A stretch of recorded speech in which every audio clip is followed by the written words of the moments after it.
تو ہائی روف میں کہیں جا رہے ہیں پیچھے بیٹھے ہوئے، تو کچھ اوباش قسم کے لڑکے کراچی میں، وہ ریوو یا ویگو ٹائپ کی کوئی گاڑی تھی بڑی، اس میں غلط اوورٹیک کیا ان لڑکوں نے اور ہٹ کیا، آن دا اسپاٹ ان کی ڈیتھ ہو گئی. اچھا، ایک رات پہلے میرے سے گپ شپ ہوئی، بہت اچھی گپ شپ ہو رہی ہے ہماری، اور گپ شپ بھی کیا ہو رہی ہے بہت معذرت کے ساتھ، میں ان کو دوسری شادی کی ترغیب دے رہا تھا.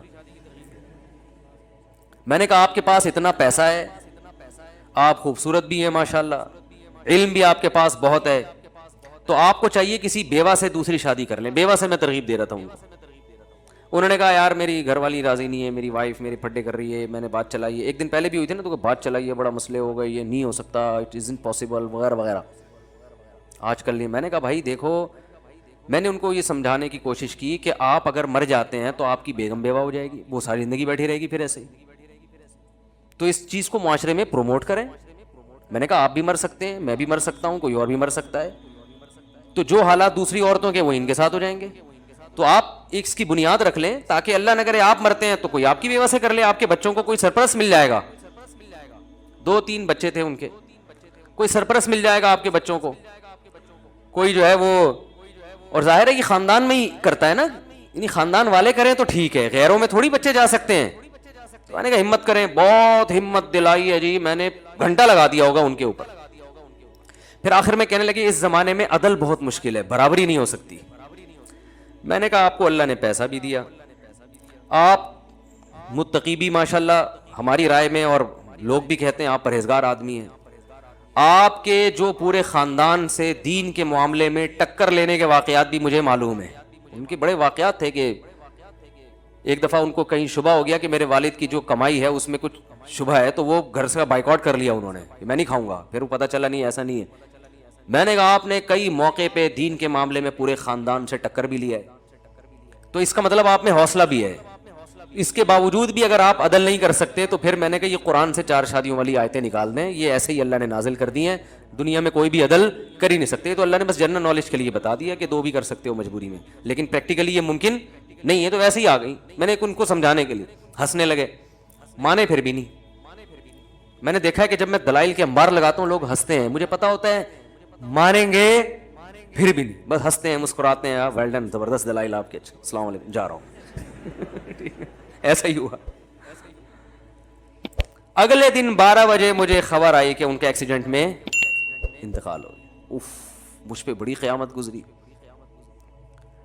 ان کے گھر والوں کا ہمارے گھر والوں کے پاس فون آیا کہ وہ رات آئے تھے اور کہنے لگے کہ میں بھی ایک کرنا چاہتا ہوں، کسی بیوہ سے کر لوں گا. تو ظاہر ہے خواتین تو اس پہ رد عمل کرتی ہیں جو ایک نیچرل ہے بالکل. کہہ رہی میں نے اتنا ری ایکشن کیا کہ صبح جانے سے پہلے انہوں نے کہا کہ بے فکر رہو، میرا ارادہ نہیں ہے، خام خواہ ٹینشن نہ لو. اچھا، میں نے اب بات چل پڑی ہے تو ایسی اپنی نجی باتیں کرنی نہیں چاہیے، لیکن جب چل پڑی ہے تو بس اللہ کی طرف سے ہو گیا. یہ میرا کوئی ارادہ نہیں تھا ایسی باتیں.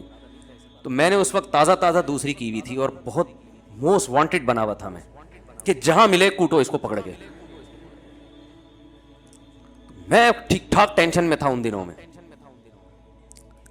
تو ان کے گھر والوں نے ہمارے گھر والوں کو فون کیا کہ آپ کو جو غم پہنچا ہے نا کہ آپ کے میاں نے دوسری کی ہے، وہ میرے غم سے بہت کم ہے. آپ کے بچوں کے پاس باپ بھی ہے، آپ کی ایک سوگن آئی ہے. بس مجھے جو غم پہنچا ہے، میرے میاں رات کو بات کر کے گئے ہیں اور پھر ایگریمنٹ کیا نہیں کروں گا، تو میں تو سرے سے میاں سے ہی محروم ہو گئی. میرے ذہن میں یہ بات آئی کہ یہ اتفاقی واقعہ نہیں ہے، یہ کوئی اتفاقی حادثہ نہیں، یہ اللہ کی طرف سے مصلحت تھی اس میں. اور میں بیان بھی اسی وجہ سے کر رہا ہوں کہ مجھے اس میں بڑا سبق ملا.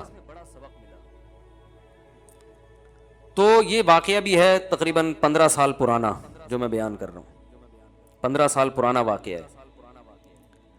تو وہی ہوا، 12 بجے دن میں کال آئی کہ ان کا انتقال ہو گیا. گھر والے بیوہ، ان کی وائف بیوہ ہو گئی، بچے یتیم ہو گئے.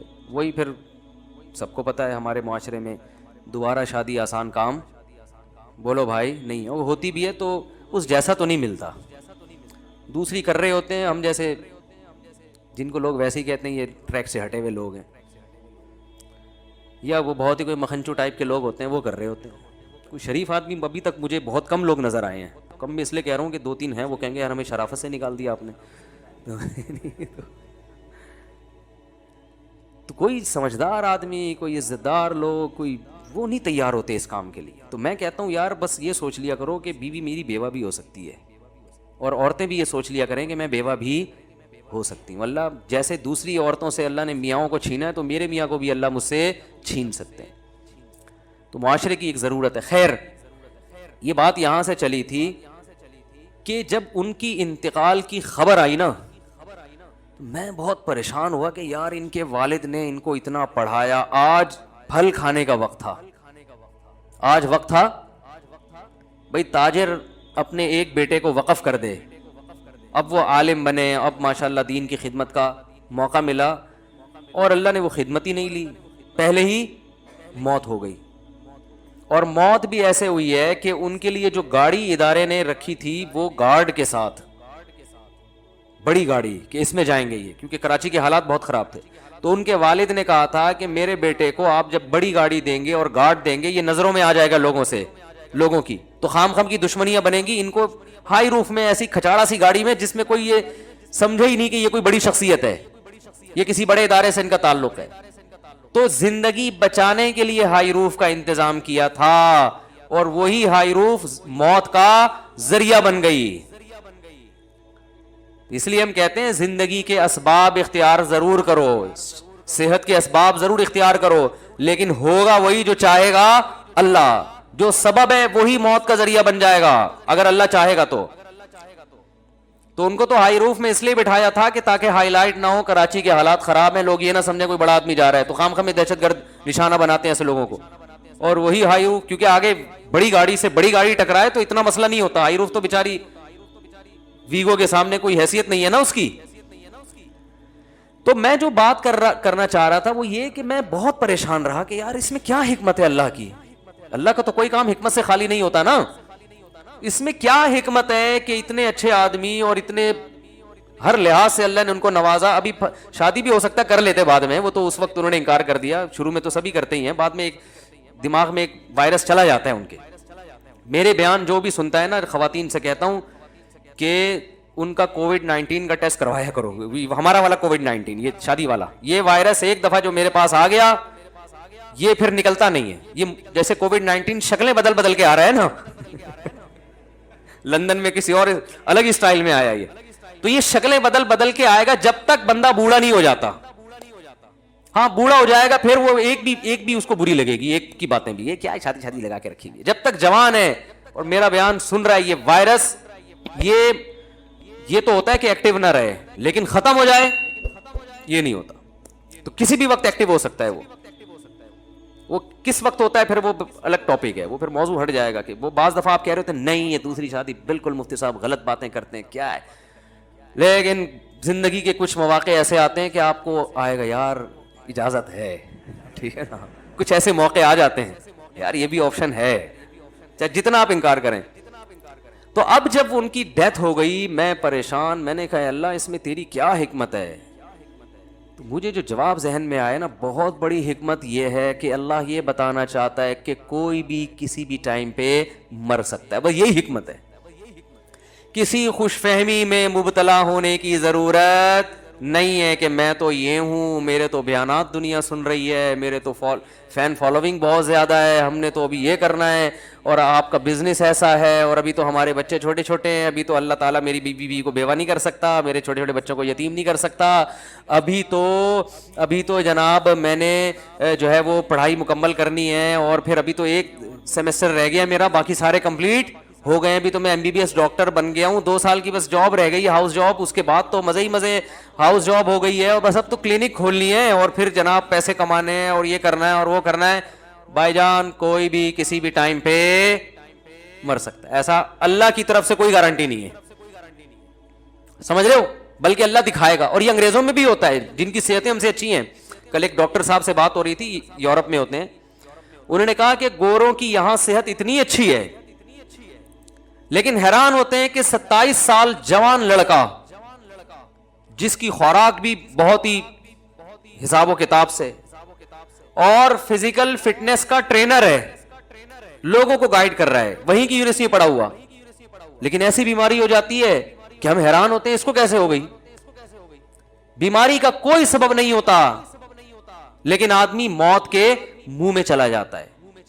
تو وہ خود یہ کہہ رہے تھے کہ بس یہ اللہ کے کام ہے, سب کچھ سائنس نہیں ہے, سب کچھ اسباب نہیں ہے. تو میں نے ان کو, ڈاکٹر صاحب کو بھی یہی کہا, میں نے کہا اللہ اصل میں یہ بتانا چاہتے ہیں کوئی بھی دنیا میں کسی بھی ٹائم پہ مر سکتا ہے. جو اللہ نے دعویٰ کیا نا مسافر خانہ ہے, متاع الغرور, دھوکے کا گھر ہے, تو اللہ کی بات غلط تھوڑی ہو سکتی ہے. اگر یہ دنیا ایسی اللہ بنا دے کہ آپ اپنی صحت کا بہت خیال رکھ رہے ہو تو آپ نے واقعی 90 سال ہی جینا ہے, سب کے ساتھ ایسا ہی ہونا شروع ہو جائے, تو یہ دھوکے کا گھر تھوڑی ہوگی. دھوکا اسے کہتے ہیں کہ دکھاؤ کچھ اور دو کچھ اور. جیسے دکاندار بعض دفعہ آپ سبزی لینے جاؤ نا سبزی منڈی میں, تو اوپر کے رو میں کینو بڑے خوبصورت سے رکھے ہوئے ہوتے ہیں, گھر میں لاؤ تو اندر پتہ نہیں کیا نکلتا ہے. اس کو کیا کہتے ہیں؟ دھوکا. تو اللہ نے بھی بار بار قرآن میں کہا ہے کہ متاع الغرور یہ دھوکے کا سامان ہے, دار الغرور ہے, دھوکے کا گھر ہے. تو دھوکے کا مطلب یہی ہے کہ دنیا جب آپ کو خوبصورت خواب دکھائے گی, آپ سمجھو گے یار ابھی یہ ہو جائے گا, ابھی یوں ہو جائے گا, ابھی ایسے ہو جائے گا, ابھی تو اڑو بچہ ہو جائے گا, پتہ چلے گا کہ جی سارے پلان آپ کے 2 سیکنڈ کے اندر خاتمے مل جائیں گے. تو اس لیے عقل مند لوگ اس دنیا کے لیے کوشش کرتے ہیں, اس دنیا سے دل بولو نا, بولنے میں کیا, آپ کو دماغ میں اتروانا چاہتا ہوں بھائی. یہ باتیں چاہیں تو ہم ایک سینٹنس میں مکمل کر سکتے ہیں. اگر میں یہاں بیان کے لیے بیٹھوں میں کو دیکھو دنیا مسافر خانہ ہے, بس بیان کمپلیٹ ہو گیا, آپ جائیں اپنے گھر, آیت کا حوالہ دے دیا ہم نے, ختم ہو گئی بات. تو یہ جو اتنی لمبی تقریر ہوتی ہے یہ تو ایک چھوٹی سی بات کو کھوپڑی میں بٹھانے کے لیے ہوتی ہے. ہمارے حضرت کے ہر روز بیان ہوتے تھے, اور روزانہ بیان یہیں سے شروع ہوتا دنیا مسافر خانہ ہے, اور ختم یہیں پہ ہوتا دنیا مسافر خانہ ہے, بس. اب کوئی اگر ان کے بیان میں آتا کہتے یار یہ مفتی اعظم ہیں, حضرت مفتی تقی عثمانی صاحب کے استاذ ہیں, اتنا علم ہے, بیان دیکھو ان کا, دنیا مسافر خانے سے شروع کیا اور مسافر خانے پہ ختم. اور اپنے آپ کو کہتے بھی یہی تھے, واقعات سناتے تھے, کہتے ہیں میں جب سعودی عرب سے آتا ہوں تو میرے میزبان فون کر کے پوچھ رہے ہیں آپ کہاں ہیں, گھر پہنچ گئے؟ کہ نہیں میں گھر نہیں پہنچا, میں نے ناظم آباد میں ایک مسافر خانہ لے لیا ہے. ہوٹل ہوتے ہیں نا پہلے مسافر خانہ کہتے تھے, اب ذرا اس کو تھوڑا سا اچھے نام دے دیے گئے. آپ 5 اسٹار ہوٹل میں ٹھہرے ہوں تو لوگوں کو یہ بتاؤ گے نا میں 5 اسٹار ہوٹل میں ٹھہرا ہوں, یہ تھوڑی بتاؤ کہ مسافر خانے میں ہے, تو وہ مسافر خانہ ہی, کیونکہ آپ اسی وجہ سے جو ٹھہرے ہو, ورنہ گھر جاتے ہیں نا آپ. اب تو ٹریولنگ کے دوران آدمی ہوٹل کرائے پہ لیتا ہے, ٹھہر جاتا ہے اس میں, لیکن مسافر خانہ کہتے ہوئے آپ کو خود ڈر لگ رہا ہوتا ہے, آپ کہتے ہو 5 اسٹار ہوٹل میں ٹھہرا ہو. تو ہمارے حضرت اپنے گھر میں ٹھہر کے کیا کہہ رہے ہیں؟ مسافر خانے میں. تو حضرت فرماتے ہیں وہ میزبان نے مجھے فون کیا, آپ گھر پہنچ گئے؟ انہوں نے کہا مسافر خانے میں ہوں ناظم آباد کے. اس نے کہا پھر دوبارہ ایک دن بعد فون کیا, آپ پہنچ گئے؟ انہوں نے کہا میں گھر میں نہیں ہوں, میں مسافر خانہ ناظم آباد میں. حالانکہ حضرت کے پاس پیسہ بہت تھا ماشاءاللہ, اللہ نے رزق کے دروازے کھولے ہوئے تھے, دل نہیں لگایا پیسے سے. پھر فون کیا تیسرے دن, حضرت آپ گھر, وہ میزبان کو فکر ہے بھائی یہاں سے گئے ہیں, گھر پہنچ کے خیریت کی اطلاع دیں. حضرت ان کی کھوپڑی میں بٹھانا چاہتے تھے. اگر یہ سارا پروسیس نہ کرتے نا حضرت, اس طرح سے ٹینشن نہ دیتے, تو ان کی دماغ میں بات اترتی نہیں ہے. تیسرے دن پھر انہوں نے کال کی, گھر پہنچ گئے, فرمایا ناظم آباد کے مسافر خانے میں. تو انہوں نے کہا کہ حضرت گھر کیوں نہیں جا رہے آپ, خیریت تو ہے؟ تو حضرت فرمایا گھر قبرستان ہے, جہاں جائیں گے تو آرام سے پڑے رہیں گے وہاں قیامت. یہ تو مسافر خانہ ہے, میرے ابا آئے تھے وہ چلے گئے, اماں آئی تھیں وہ چلی گئی, دادا نانا, آدم علیہ السلام سے پبلک آ رہی ہے اور جا رہی ہے. ہزاروں سال گزر گئے, ان میں 50 60 سال تو ہماری زندگیاں ہیں. تو کیا یہ زندگی کی کیا حیثیت کیا ہے 50 سال کی؟ ارے ہزاروں سال میں 40 50 کی کیا اوقات ہے بھائی, ایسے گزرتے ہیں ٹھک ٹھک کر کے. اور ہم میں سے بہتوں کے آدھے سے زیادہ گزر چکے ہیں, یا جہاں جو لوگ بیٹھے ہوئے بچے ہوں گے جنہوں نے 60 70 سال ابھی دیکھنے ہوں گے, ان میں بھی 100% نہیں پتا کہ کس نے پورے دیکھنے کس نے نہیں دیکھنے. تو ہم میں اکثریت تو ویسے ہی اب 20 22 کے رہ گئے, بہت زیادہ ہو گیا. وہ بھی صحت کا اگر بہت خیال کریں تو, ورنہ جس سپیڈ سے رات کو کھانا کھا رہے ہیں لیٹ, تو آپ ایک دن کھائیں گے کھانا یہی قورمے بریانی پھوڑ کے سو جائیں گے, اور صبح پولیس بھی آپ کو نہیں اٹھا سکے گی. بہت لوگ ایسے ہوئے سوئے صبح نہیں اٹھے, اس لیے کہ وہ, آپ حیران ہوں گے یار یہ موت کیسے ہو جاتی ہے, رات کو اتنا کھا کے سوتے ہی رہ گئے.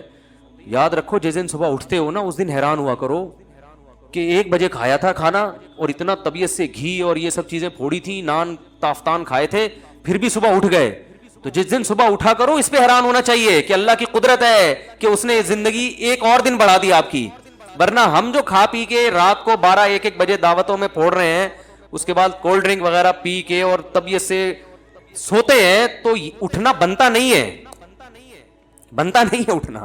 حقیقت بتا رہا ہوں, یہ تو اللہ کی قدرت ہے کہ اللہ کہتے چل تھوڑا اور ایک چانس اور دیتا ہوں تیرے کو, تو چانس پہ چل رہے ہیں. تو تعجب اس پہ نہیں ہونا چاہیے کہ ہم اب تک ہم مر کیوں جاتے ہیں, تعجب اس پہ ہونا چاہیے ہم زندہ کیسے ہیں. تو میرے بھائی بات یہ چل رہی تھی کہ ہمارے حضرت نے فرمایا کہ میں ناظم آباد کے مسافر خانے میں, تو مسافر خان, اور واقعی اب حضرت قبر میں, اللہ تعالیٰ ان کی مغفرت فرمائے, ان کی درجات بلند فرمائے, جو انہوں نے کہا تھا وہ ہم نے اپنی آنکھوں سے دیکھ لیا. اور بار بار بیان میں کہتے تھے آپ کسی بھی وقت جا سکتے ہیں بھائی, کبھی بھی جا سکتے ہیں. چلے گئے. تو جب ان کے جنازہ اٹھا, میں نے کہا کہ میں بھی جنازے میں شریک تھا, میں نے کہا دیکھو یار حضرت بار بار کہتے تھے مسافر خانہ ہے, جانا ہے جانا ہے ناظم آباد کا, تو آج اسی ناظم آباد کے مسافر خانے سے حضرت کی میت اٹھ رہی ہے, جس کو وہ کہتے تھے نا مسافر خانہ ہے. ثابت ہو گیا واقعی یہ رہنے کی جگہ نہیں ہے. تو میرے بھائی ان ہزار گز کے بنگلوں کی دیواروں سے دل مت لگاؤ. سب سے زیادہ جو خطرناک چیز ہے نا انسان کے لیے, وہ دیواروں اور اینٹوں سے دل لگانا ہے. گاڑی اس کے بعد آتی ہے, کوئی گاڑی سے محبت کرے اتنا برا نہیں ہے, وہ استعمال میں آ رہی ہے. سب سے زیادہ برا ہے ان دیواروں سے محبت کرنا, کیونکہ ان کی عمریں بہت ہوتی ہیں اور آپ کی عمریں ان دیواروں کے مقابلے میں بہت کم ہوتی ہیں. گاڑی آپ کی زندگی میں ہی ایکسپائر ہو جائے گی, تبھی تو کہتے ہیں 10 سال چلا لیا اب کباڑ والے کو دے دے. بھائی آپ جب گاڑی خریدنے جاتے ہو تو وہ مائلیج کو اس نے چینج کیا ہوا ہوتا ہے نا اس کے, کہ بھئی اتنے کلومیٹر چلی ہے. وہ چلی تو پتہ نہیں نوح علیہ السلام کے زمانے سے چل رہی ہوتی ہے وہ, لیکن میٹر میں ایسی سیٹنگ ہوتی ہے آپ کو لگے گا ابھی 10-20 ہزار کلومیٹر چلی ہے وہ. تو آپ کیوں بیچنے کے چکر میں ہوتے ہو کہ یار اب اس کو بہت نچوڑ لیا ہے, اب یہ کام نکال رہی ہے.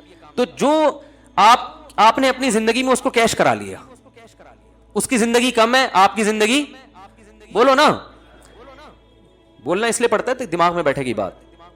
اور جو انٹرنیٹ پہ بیان سنتے ہیں نا وہ بھی بولا کریں, آپ کی زندگی زیادہ ہے, گاڑی کی زندگی کم ہے. آپ بکری پال لیتے ہو, وہ پیدا ہو کے جوان ہو کے دودھ دے کے بچے پیدا کر کے آپ کی زندگی مر جائے گی. بکری سے دل لگانا اتنا برا نہیں ہے, وہ یعنی آپ اس سے فائدہ اٹھا لیتے ہو. کھانے پینے سے دل لگانا اتنا برا نہیں ہے, وجہ اس کی یہ کہ کھا لیتے ہو اپنی زندگی میں. آپ آج میں صبح بیٹھے ہیں بھائی, ہوٹل کا پراٹھا میں نے کھایا کہ نہیں کھایا, یہ مجھے مل گیا, یہ پتہ نہیں 6 مہینے سے مجھے تلاش کر رہے ہیں. آج میں کہیں کام سے گیا تھا تو واپسی پہ ایک ہوٹل ہے, وہ بڑا خاندانی پراٹھا بناتا ہے, تو وہاں میں گھسا, میرا حلیہ تھوڑا چینج تھا, انہوں نے پکڑ لیا, مجھے پہچان لیا. انہوں نے کہا میں تو 6 مہینے سے آپ کے پولیس کی طرح آپ کے پیچھے پڑا ہوا ہوں. تو یہ کیا ہے بھائی؟ اب ڈاکٹر صاحب سے کل میری بات, انہوں نے کہا پراٹھے نہیں کھائے. میں نے کہا یار دنیا چھوڑنا آسان ہے, پراٹھا چھوڑنا بہت مشکل کام. ہم بد پرہیزی بس ایک ہی کرتے ہیں, اور میں نے کہا کوئی بد پرہیزی نہیں ہے, اب اتنا تو چلتا ہے یار. ناشتے میں سردی ہو اور خاندانی قسم کے پراٹھے بنے ہوئے, بھوک ٹائٹ لگ رہی ہو, اور چنے چھولے بھی ہوں اور ساتھ میں انڈا بھی ہو, اور چائے ہو خاندانی, مزہ آتا ہے کہ نہیں آتا؟ ناشتہ اس کے بغیر نہیں ہوتا یار, بچپن سے عادت پڑی ہوئی ہے, کیا کریں. تو یہ مزے کیش ہے, آپ اپنی زندگی میں امید ہوتی ہے کہ پورا کھا لو گے, ٹھیک ہے نا. ان چیزوں سے دل لگتا بھی نہیں ہے انسان کا, کیونکہ فنا ہو رہی ہیں آپ کے سامنے ہی. سب سے بدترین چیز جس پہ آپ کا پیسہ خرچ ہو رہا ہے نا حدیث کے مطابق, وہ تعمیر ہے, کیونکہ تعمیر کی عمریں بہت لمبی. آپ مکان میں جب کنسٹرکشن کا کام کرتے ہو تو آپ کی ہڈیوں میں کتنا سریا ہے اس کو آپ بھول جاتے ہو, اور اس کی جو بنیادیں ہیں اس کی دیواروں کے سریے کو آپ فوکس کر رہے ہوتے ہو. اتنی مضبوط دیوار, اتنی موٹی دیوار. او بھائی تو اپنی ہڈیوں کا ذرا ٹیسٹ تو کروا لے, اس میں کتنا کیلشیم رہ گیا ہے. ہڈیاں آپ کی بھربھری ہو رہی ہیں, ختم, 4-5 سال کی کہانی ہے. لیکن آپ جناب اتنا سیمنٹ بجری ڈال کے لوگوں کو بتا رہے ہیں, دیواریں دیکھو, اتنا مضبوط مکان بنایا ہے, زلزلہ پروف عمارت بنائی ہے, اور ایسا ہے اور ویسا ہے.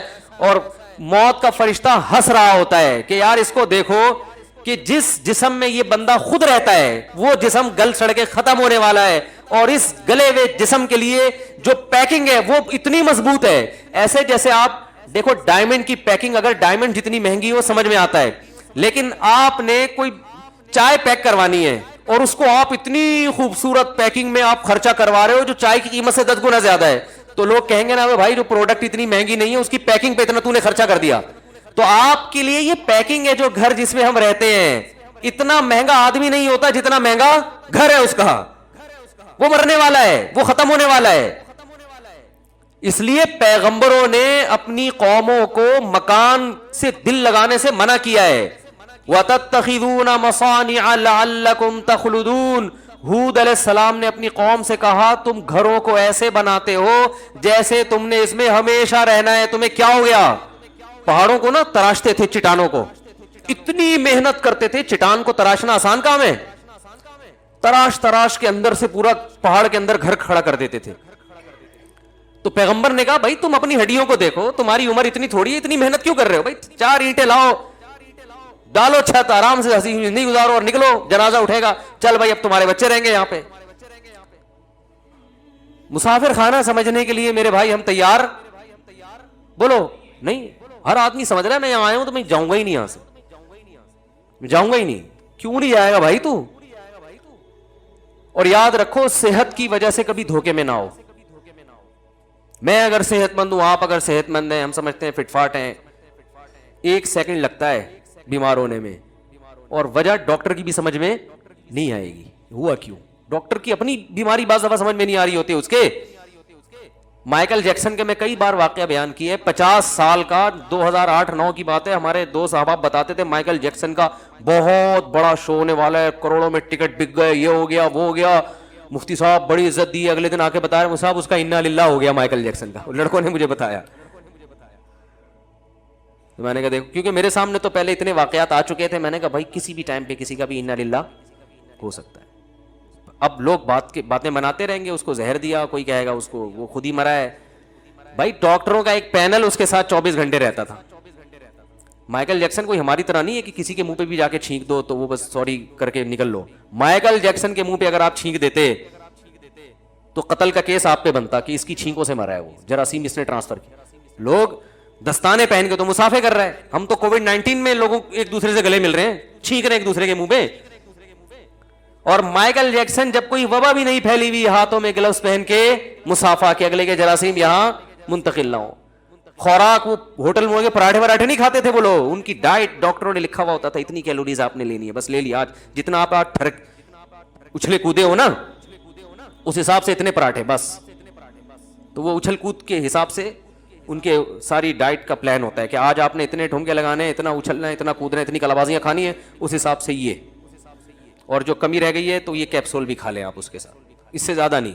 ایک ایک چیز بڑی تمیز سے. لیکن مائیکل جیکسن کے ساتھ وہی ہوا, رات کو سویا ہے, صبح پولیس بھی نہیں اٹھا سکی اسے, امریکہ نہیں اٹھا سکا, اتنی بڑی گورنمنٹ.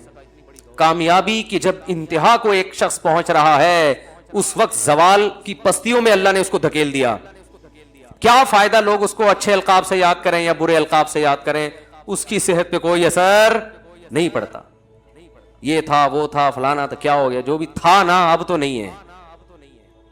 تو اس لیے بھائی اللہ بار بار کہہ رہے ہیں متاع الغرور ہے, مسافر خانہ ہے. گھر میں جب رہا کرو نا, مجھ سے ایک صاحب کہنے لگے یار آپ کے اتنے 3-4 گھر ہیں, آپ کا تو کوئی گھر ہی نہیں ہے, ٹھکانہ ہی نہیں ہے. کیا زندگی ہے یار, ایک بندے کی ایک زوجہ ہوتی ہے, وہاں آرام سے ٹھکانہ ہوتا ہے, گھر ہے, یہ آپ کا روم ہے, یہ بیڈ روم ہے, یہ گیسٹ روم ہے, یہ ایسے تمیز سے انسان, یہ کیا یار ایک دن ادھر ایک دن ادھر. میں نے کہا بھائی اچھا اس پہ میں نے چٹکلا بھی سنا ہے لیکن ابھی میں نہیں سناؤں گا وہ. تو میں نے کہا کہ بھائی یہ اسی میں مسافر خانہ ہونا سمجھ میں آتا ہے. گھر ور نہیں ہوتا, مسلمان کا کوئی گھر ور نہیں ہوتا. ایک دن ادھر ہے, دوسرے دن ادھر چلے جاؤ, تیسرے دن ادھر چلے جاؤ. اللہ نے موقع دیا تو چوتھے دن کسی اور اللہ تعالیٰ وہ دن لے کر آئے. کیا ہے اس میں, یہی گھر ہے, گھر ور کیا ہے بھائی, جہاں ہے وہیں گھر ہے. کیا خیال ہے, فوجی لوگ ہوتے ہیں نا, جہاں بھی بارڈر پہ ان کی تشکیل ہوتی ہے تو جہاں ہوتے ہیں وہیں 4 بوریاں کھڑی کر کے گھر بنا لیتے ہیں. وہ مورچہ کہتے ہیں اس کو, گھر نہیں کہتے, لیکن وہ بھی گھر ہی ہے بھائی. جہاں جاؤ فوجیوں کو سکھایا جاتا ہے یار, جہاں جاؤ بوری میں ریت ڈالو, ٹھیک ہے نا, اور ایسے بنا دو بس بہترین. دھوپ سے بھی بچائے گا, گرمی سے بھی بچائے گا, اور دشمن کی فائرنگ سے بھی بچائے گا. تو ایسے ہی میرے بھائی آپ 100% پکے نمازی بن جاؤ, آپ حاجی بن جاؤ, آپ ساری شریعت پر عمل کر لو, لیکن جب تک دل سے دنیا کی محبت نہیں نکالو گے اللہ آپ کو دیندار ماننے کے لیے تیار نہیں ہے. میں نے بڑے بڑے گیٹ اپ دیکھا ہے کہ بڑا اچھا گیٹ اپ, لیکن پیسوں کی محبت, گھر کی محبت, گاڑیوں کی محبت اور عزت کی محبت دلوں میں ایسے گھسائی ہوئی ہے. ہمارے ایک استاذ فرمایا کرتے تھے دنیا کی محبت کے گٹر ابل رہے ہیں.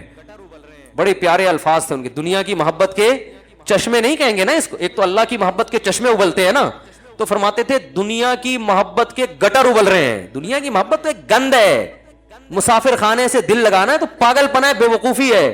فنا ہونے والی چیزوں سے دل لگا رہا ہے. ارے بھائی نکالو اس کو. اور نکلتی کیسے ہے؟ اس کے بہت سارے طریقے نکالنے کے. سب سے بہتر طریقہ ہے پیسہ خرچ کرو اپنی ذات پر, اپنے گھر والوں پر, صدقات و خیرات. 5-5 ہزار کے نا کڑک کڑک نوٹوں کی گھڑیاں, یار یہ لے یار چائے, کیا یاد کیا ہے, کیا رکھا ہے اس میں, کماؤ خرچ کرنے کی نیت, کیا رکھا ہے یار اس میں, مر جائیں گے ختم ہو جائیں گے. اور زبان سے بھی یہی بولا کرو. آج جو چیز انسان زبان سے بولتا ہے وہ دل میں اترتی ہے. آج دنیا کی بڑائی زبان سے بولی جاتی ہے. جہاں بیٹھو تیری جاب کتنی ہے, تیری تنخواہ کتنی ہے, تیرا گھر ہے ذاتی. مجھ سے لوگ پوچھتے ہیں آپ کا ذاتی گھر ہے, میں نے کہا نہیں ذاتی گھر نہیں ہے یار. یہ تو اللہ کا شکر ہے ہمارے حضرت نے ہماری تھوڑی بہت تربیت کر دی, انہوں نے تو پوری کی تھی, ہم پورے نہیں بن سکے, ورنہ ہم تو احساس کمتری میں مر جاتے بھائی. مجھے لوگ آ کے کہتے رہتے ہیں ذاتی گھر نہیں ہے, ذاتی گھر نہیں ہے. میں کہتا ہوں میرے پاس پیسہ ہے الحمدللہ, بنا سکتا ہوں. اللہ نے اگر دماغ گھوما تو بنا بھی لیں گے, بہت زیادہ آ گیا تو. پہلے میں نے کہا پراٹھے پھوڑنے دو ہمیں, ٹھیک ہے نا, گاڑی اچھی رکھیں گے, بچوں پہ خرچ کریں گے. پھر اگر بچ گیا اور اتنا بچا کہ صدقہ بھی ہو گیا, خیرات بھی ہو گیا, یہ بچ گیا تو چل یار ابھی مرتے مرتے چلو ایک پراپرٹی. پھر بھی میں نے کہا گھر بنانے کا دل نہیں کرتا, کوئی پراپرٹی چلو مر گئے تو بچوں کے کام آ جائے گی. وہ پھر گھر کی صورت میں بھی ہو سکتی ہے, پلاٹ کی صورت میں. میں نے کہا یہ غریبی ہے, یہ بہت بات کی چیز ہے, یہ تو کھانے دو یار. میں نے کہا تم نے کیا کر لیا گھر بنا کے, بادام کھاتے ہو, کہہ رہے نہیں بادام کے تو پیسے ہی نہیں بچے, وہ سارا تو قسطوں میں جا رہا ہے. ہاں تھوڑا وہ آگے آگے آ جائیں, اوپر چلے جائیں بھائی, جو پیچھے لوگ کھڑے ہوئے اوپر جگہ ہے. تو ابھی پوری وہ چینج کر دی یار آپ نے ٹون ہماری, تو ٹائم ہوتا رہا یار, بیان ہے نا. تو کیا کہہ رہا تھا میں, اتنی خاندانی بات کر رہا تھا یار. تو وہ جو ہے نا, میں نے ان سے کہا بادام کھاتے ہو, انہوں نے کہا پیسے کہاں, جب آدمی گھر خریدے گا تو بادام کے پیسے کہاں بچیں گے. میں نے کہا پراٹھا ہضم ہو جاتا ہے, کہہ رہے پراٹھا تو ہضم نہیں ہوتا, قبض ہو جاتا ہے. میں نے کہا مزے میں تو ہم ہیں. صحیح ہے نا, اور کیا. میں نے کہا مزے تو ہمارے ہیں یار. میں نے کہا یہ ہماری چھت بھی ویسے ہی ہے جیسی آپ کی چھت ہے, کرائے کی ہے تو کیا ہوا, آپ نے بھی نکلنا ہے, ہم نے بھی یہاں سے نکلنا ہے. بھلے ہمارے پاس آپشن یہ ہے کہ ہمیں اگر مالک مکان نے نکال دیا تو پڑوس میں چلے جائیں گے, ٹھیک ہے نا, ادھر چلے جائیں گے. تو آپ کا, میں نے کہا آپ نے تو یہ فری میں ملا ہوتا تو بہت اچھا ہے, آپ نے جو انویسٹمنٹ کروڑوں کی لگا دی نا اس میں, اس کروڑوں میں بہت کچھ ہو سکتا تھا. ہاں زرداری جیسا آدمی خریدتا ہے جس کے لیے کروڑوں اربوں کی کوئی ویلیو نہیں ہے, وہ ٹھیک ہے. تو آپ بھی کو بھی اللہ حلال پیسہ اتنا دے دے کہ آپ اتنا ہو جائے کہ آپ کے سارا, اب آپ کے پاس کرنے دھرنے کے لیے بعض دفعہ بچتا نہیں ہے, تو 2-4 کروڑ ایسے پڑے ہوئے یار, چل یار ذرا ادھر مکان لے لے یار, چل. وہ کرایہ مالک مکان سے تھوڑی ٹھش پش لگی رہتی ہے, وہ موٹر کا وہ نہیں دے رہے ہوتے نا, تو یہ ٹینشن بھی چھوٹ جائے گی. کیا خیال ہے, موٹر کے پیسے نہیں دے رہے ہوتے وہ. یہ شارٹ کلپ بنا کے نا ان کو سنوا دیں یہ خاص طور پہ. تو یہ سارے کام ہو گئے, سارے مسئلے وسلے, لائف بھی ہو گئی. چلو یار اب 2-4 کروڑ ایسے ہی پڑے ہوئے ہیں, صدقہ بھی ہو گیا, آخرت کے لیے صدقہ جاریہ بھی ہو گیا, مدرسے میں بھی لگا دیا, یہ بھی 2-4 کروڑ پڑے ہوئے, چل یار اٹھا کے یار ایک چلو لے لو, چلتا ہے. تو کوئی ٹینشن لینے کی ضرورت نہیں ہے. مسافر خانہ ہے بھائی, W11 ہے, پائیدان پہ چاہو ڈرائیور کی سیٹ پہ بیٹھ کے سفر کرو, کوئی زیادہ فرق, وہ ڈرائیور بھی اتر جاتا ہے آگے اڈے پہ, آپ نے بھی اترنا ہے.